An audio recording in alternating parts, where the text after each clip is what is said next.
essas enzimas elas são classificadas, existe uma regra de classificação. Isso serve para agrupar enzimas que possuem reações químicas parecidas, né? Essa classificação é dada pela União Internacional de Bioquímica e Biologia Molecular.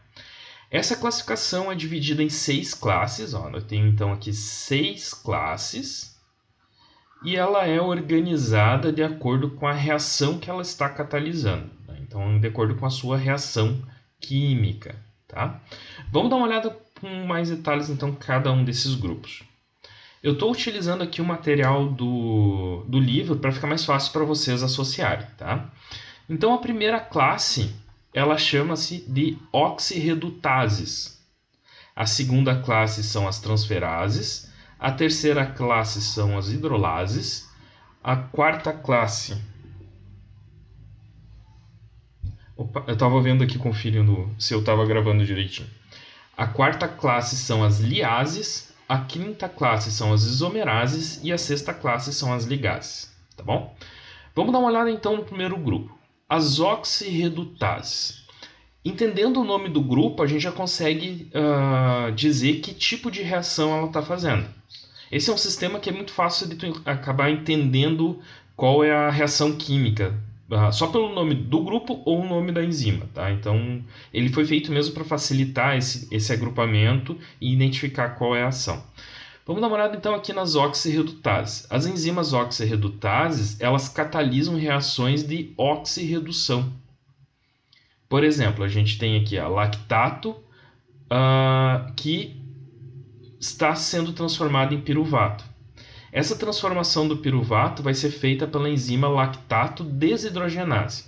Tá? Então percebam que eu tenho aqui um nome composto, no qual eu tenho, na primeira parte do nome, o substrato no qual essa enzima está atuando, é a lactato, e ela vai promover uma ação, uma reação química de desidrogenação, ou seja, vai ocorrer uma reação de desidrogenase. Tá? A enzima vai atuar retirando átomos de hidrogênio, né? Então eu vou ter retirada tanto de hidrogênio quanto de elétron, aqui eu tenho 2 hidrogênios sendo removidos, e sendo transferidos esses átomos para uma molécula de NAD. Como eu vou ter perda de elétrons aqui por essa molécula de lactato, ela vai estar se oxidando. Então aqui eu tenho uma reação de oxidação. E a molécula que receber esses elétrons, ela vai estar se reduzindo. Então eu vou ter aqui uma molécula oxidada e aqui eu vou ter uma molécula reduzida. Então isso aqui é uma reação de oxirredução, por isso que a lactato desidrogenase pertence ao grupo das oxirredutases. No segundo grupo eu tenho as transferases. Olha só que fácil entender isso aqui. As transferases catalisam reações de transferência de grupos contendo carbono, nitrogênio ou fósforo. Tá bom? Então, vamos dar uma olhada então no nome aqui da enzima. É a serina hidroximetiltransferase. Então, o que essa enzima faz? Ela vai atuar na serina, fazendo a transferência do grupamento hidroximetil. Vamos ver se é isso que ela está fazendo. Eu tenho a enzima aqui, eu tenho a serina. Aqui eu tenho um grupamento hidroximetil. Hidroximetil é um grupamento que eu tenho uma hidroxila junto com um grupamento metil, no qual essa enzima está fazendo a quebra dessa ligação e transferindo esse grupamento para outra molécula orgânica, que nesse exemplo é THF, tá bom? A serina vai ser transformada em glicina, porque ela vai ser um aminoácido que o seu radical vai ser apenas um hidrogênio, e o THF vai formar uma nova molécula com o grupamento metil ligado nela. Tá? Então, as transferases transferem grupos contendo carbono, nitrogênio e fósforo. As hidrolases, então quando eu falo em hidro, eu sempre estou me referindo à água, né? Hidro, água. Hidroginástica, né? Ginástica na água. Uhul. Tá? Pois é. Então eu tenho aqui a enzima urease. Essa enzima urease aqui ela está presente no solo. tá? Vocês vão estudar isso quando estudarem fertilidade do solo. Essa enzima é bem importante no solo. O que essa enzima urease vai estar fazendo? Ela vai estar rompendo ligações que existem entre o carbono e outras moléculas pela adição de água. Então, ela vai adicionar água nessa ligação, né? Vai existir água nessa ligação como substrato, ligando-se ao substrato e fazendo a quebra dessa molécula. Então, a ureia ela vai ser transformada em CO2, né? Então, eu vou ter um carbono e 2 oxigênios ligados, e os hidrogênios que estiverem nessa molécula aqui de água vão se ligar a esses grupamentos amino, formando um grupamento, formando duas moléculas de amônio. Então, um CO2 se ligou com o carbono formando CO2, um oxigênio se ligou ao carbono formando CO2, e em cada um dos grupamentos amino se ligou um hidrogênio formando NH3. Então, quebrou-se a molécula de água e tanto o oxigênio quanto o hidrogênio formaram parte das novas moléculas no produto. Tá bom? Vamos dar uma olhada então nas liases. Eu tenho liases. As liases catalisam reações de quebra das ligações entre o carbono e hidrogênio, carbono e enxofre, carbono e nitrogênio e algumas ligações de carbono e nitrogênio. Vamos dar uma olhada na enzima. É a piruvato descarboxilase que a gente viu no nosso exemplo. Aqui eu tenho o piruvato, no qual a enzima vai estar descarboxilando, ou seja, a enzima vai atuar nesse grupamento aqui, esse grupamento de ácido orgânico, né?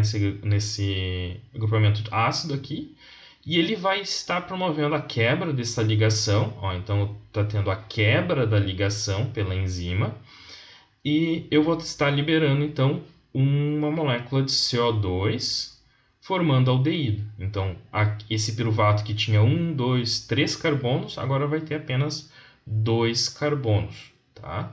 E uma molécula de CO2 foi liberada, tá bom?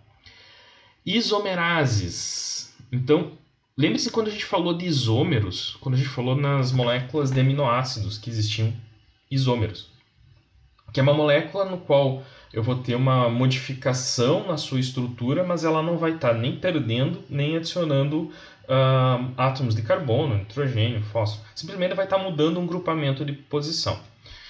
Tem nesse exemplo aqui a metilmalonil-CoA mutase. Então, o meu substrato é a metilmalonil-CoA, no qual esse grupamento carboxílico aqui, esse ácido carboxílico, esse grupamento carboxílico vai estar mudando de posição por causa da enzima. A enzima vai estar promovendo essa mudança de posição. Então, aqui eu tenho o carbono 1, o carbono 2 e o carbono 3. E esse grupamento carboxílico que estava no grupamento 1, estava no grupamento 2, acabou indo para o grupamento 1. 1, 2, 3. Então, do 2 foi para o 1. Tá? Então, essas enzimas isomerase, elas catalisam essas reações, elas mudam a posição de grupamentos, formando isômeros ópticos. Tá? Esse processo de mudar a posição chama-se racemização. Tá? Então, o que é racemização? É mudar a posição de algum grupamento funcional, formando um isômero, pode ser óptico ou geométrico. Tá bom? E por fim, no sexto grupo, nós temos as ligases, tá? Então, diferente das liases que promovem a quebra de ligação, as ligases formam ligações. Então, proporcionam a formação de ligações. Entre quem? Entre o carbono, entre carbono e oxigênio, enxofre e nitrogênio, tá? Essas reações, aí é importante ressaltar que ela sempre vai estar acoplada a reações de hidrólise de fosfato de alta energia. O que quer dizer isso? Essas reações elas vão estar acopladas à quebra de moléculas de ATP, tá? Adenina trifosfato. A gente vai ver bem certinho o que é um ATP quando for estudar metabolismo, tá bom? Então, só o que a gente tem que pensar agora é que essas reações de ligase, elas dependem dessas reações com o ATP. Por quê? Porque o ATP vai fornecer energia para que esse carbono aqui, o que está nessa molécula do CO2, seja incorporada numa molécula de piruvato. Então, eu tenho aqui nesse grupamento metil aqui, eu vou ter a incorporação de uma molécula de carbono formando um grupo carboxílico. Tá? Então, a função dessa enzima, a piruvato carboxilase, vai ser o quê? Carboxilar, vai ser incorporar um carbono, incorporar uma molécula de CO2 ao piruvato. Tá? Então, essa vai ser a função dessa enzima. Tá bom, pessoal? Bem tranquilo de entender a classificação das enzimas, né? A gente precisa, entendendo o nome, a gente consegue já diferenciar qual é o papel de cada uma das enzimas sobre o substrato. E entendendo como é que é a nomenclatura, a gente consegue reconhecer qual vai ser a reação e qual é o substrato no qual a enzima vai estar atuando, e a gente consegue, com a classificação, entender que tipo de reação está acontecendo, que tipo de reação química está acontecendo. Tá legal? E pelo nome dos grupos, também das classes, a gente consegue definir qual o tipo de ligação, tá? Então vamos em frente. Aqui eu tenho um exemplo, só para ilustrar para vocês, da rota metabólica da fermentação. Então aqui é o metabolismo da fermentação. Por enquanto, vocês não precisam decorar essa rota e nem entender com profundidade essa rota. A gente vai discutir ela muito na parte de metabolismo, na segunda etapa da disciplina. A gente vai revisitar essa rota quando for estudar metabolismo microbiano, então a gente vai discutir ela um pouquinho mais. E na disciplina de microbiologia enológica também a gente vai estudar ela com mais detalhes, tá? Não tem como um enólogo sair de um curso de viticultura e enologia sem saber muito bem o processo de fermentação, a rota metabólica de fermentação, tá bom? Mas vamos dar uma olhada então nos exemplos que a gente discutiu aqui. Então, aqui eu tenho a rota metabólica, no qual eu estou tendo um processo de oxidação da glicose, tá? Então, existem diferentes etapas nesse processo de fermentação. E nas últimas reações dessa fermentação, eu tenho aqui a enzima piruvato descarboxilase, tá bom? E essa enzima piruvato descarboxilase ela está fazendo o quê? Está retirando um carbono desse grupamento carboxílico, aqui está removendo esse grupamento carboxílico, transformando o ácido pirúrvico em acetaldeído. Então a gente consegue ver que ocorre uma descarboxilação, do substrato piruvato. Legal, né? Só para vocês entenderem, você sabe que no processo de fermentação há a liberação de CO2, né? Então, quando a gente está fermentando um vinho, o mosto da uva, existe um processo de fermentação tumultuosa e um processo de fermentação lenta. Nessa etapa de fermentação tumultuosa, claro que ocorre também durante a fermentação lenta, há uma alta liberação de CO2, tanto que no meio ele vai fazer blup, blup, blup, blup, e aí vocês vão olhar o airlockzinho de vocês, do tanque de fermentação no qual vai estar fermentando. Pode ser de vocês, né? Se vocês compraram, é de vocês. Vai ter liberação desse CO2 e esse CO2 vai passar pelo airlock e no álcool 70 ou ácido peracético ou solução de iodo, né, que vocês colocarem no airlock, vocês vão ver que vai ter formação de bolhas. Blup, blup, blup, blup, blup, blup. Essas bolhas são o CO2 que está sendo liberado pela levedura durante o processo de fermentação. E esse CO2 tem origem aqui, desse processo de descarboxilação, e vamos achar o outro CO2 que é liberado. Não, é aqui mesmo. É nessa etapa aqui. Eu estou confundindo com ATP. Tá?